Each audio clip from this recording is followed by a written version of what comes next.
essentiel des enseignements et des sagesses, et donc une explication des 40 hadiths ou des 42 hadiths de l'imam Nawawi, avec les 8 hadiths rapportés ou ajoutés par l'imam Ibn Rajab. L'essentiel des enseignements et des sagesses de Ibn Rajab, édité chez Al-Bourak. Il est illicite de condamner à mort un musulman, hormis dans 3 cas. Le marié qui commet l'adultère, l'auteur d'un homicide volontaire, et celui qui abandonne sa religion et qui délaisse la communauté. Dans une version rapportée par Al-Nasa'i, celui qui retombe dans l'incroyance après être entré en islam doit être tué. La peine de mort pour chacun de ces 3 délits est une chose unanimement admise par les musulmans. Le prophète a dit « Tuez celui qui change de religion ». La majorité des savants font une distinction entre ces 2 formes de mécréance et considèrent que la mécréance postérieure est beaucoup plus grave, car la personne était à l'origine musulmane. Voilà pourquoi la personne qui renie l'islam est condamnée à mort pour apostasie. Les paroles du prophète indiquent que s'il se repent et revient à l'islam, il ne sera pas tué. Et la force de ce commentaire, c'est que c'est un commentaire qui est tellement puissant que le commun des gens va le lire et profiter de son enseignement. La parole de Dieu, si quelqu'un tue un homme sans qu'il y ait eu meurtre ou violence commise sur la terre, c'est comme s'il avait tué tous les hommes, indique qu'il est permis de tuer une personne seulement pour 2 raisons. D'une part pour avoir commis un meurtre et d'autre part pour la violence commise sur la terre.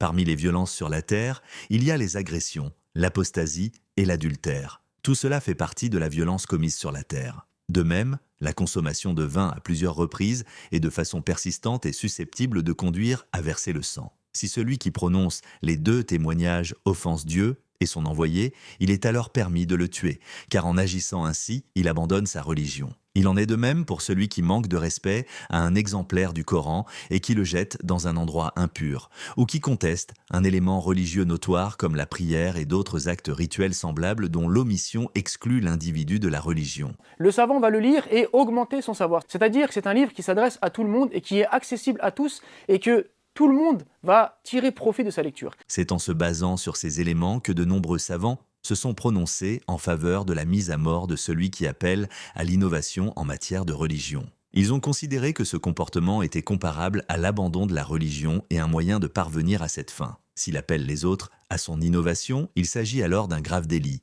car ce faisant, il corrompt la religion de la communauté. Dans un hadith authentique, il est rapporté que le prophète a donné l'ordre de combattre les kharijites et de les tuer. De cela, on en déduit qu'il faut tuer un innovateur si sa mort épargne les musulmans de ses méfaits. Ibn Abd al-Barr et d'autres ont dit que dans l'école malikite, il est permis de tuer celui qui appelle les gens à adopter une innovation en matière religieuse. En France, nous avons affaire à un islam malikite. Et la force de ce livre, c'est que c'est un livre qui est très spirituel, dans lequel il y a beaucoup de sagesse et surtout qui est construit sur des paroles de grands imams, de grands savants, de personnes qui ont été connues pour leur piété. Et ça donne donc une force supplémentaire et une explication puissante et pertinente des paroles du prophète, alayhi salatu wassalam. L'exécution d'un musulman peut être justifiée pour d'autres raisons que les 3 mentionnées plus haut. C'est par exemple le cas du sodomite.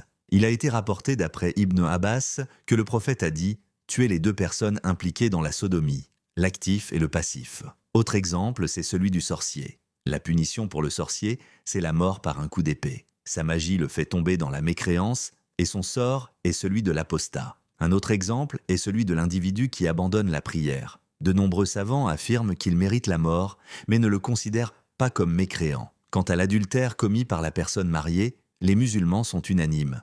La peine pour ce crime est la lapidation jusqu'à ce que mort s'en suive.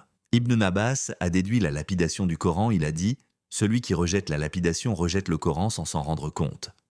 Ce recueil de science et de sagesse est l'explication la plus importante, la plus acceptée, la plus diffusée des 42 hadiths de l'imam Nawawi, avec les 8 hadiths rajoutés par l'imam Ibn Rajab. Malik a dit « S'il n'y a aucun doute possible sur le fait que le père a délibérément tué son fils, comme dans le cas de mort par égorgement, il doit alors être tué. Mais si la mort a été provoquée par un coup porté avec une épée ou un bâton, il ne doit pas être tué. En outre, si un homme libre tue un esclave, la majorité des savants pensent qu'il ne doit pas être tué. Un savant a dit « Il doit être tué pour le meurtre d'un esclave qui ne lui appartient pas, mais non pour le sien ». Quant à la parole « une vie pour une vie », on en a déduit qu'elle s'appliquait aux hommes libres. Il y a aussi le cas où un musulman tue un mécréant. Si l'individu tué est un dhimmi ou un allié, la majorité retient encore que le musulman ne doit pas être tué à cause de son acte. Il est rapporté de Ali qu'une somme équivalente à la moitié du prix du sang devait leur être versée, car le prix du sang d'une femme est la moitié du prix du sang d'un homme. Et donc on découvre une explication profonde, pertinente, plein de sagesse, plein d'enseignements, plein de spiritualité à travers justement les paroles du prophète alayhi salatu wassalam et leurs explications, leurs éclaircissements par des paroles de grands imams, de grands savants, de pieux de la communauté. Ce livre est vendu à la Fnac, chez Cultura et sur le site de la librairie Gallimard. Thomas Sibyl a été invité à la Grande Mosquée de Paris pour donner une conférence en octobre 2025.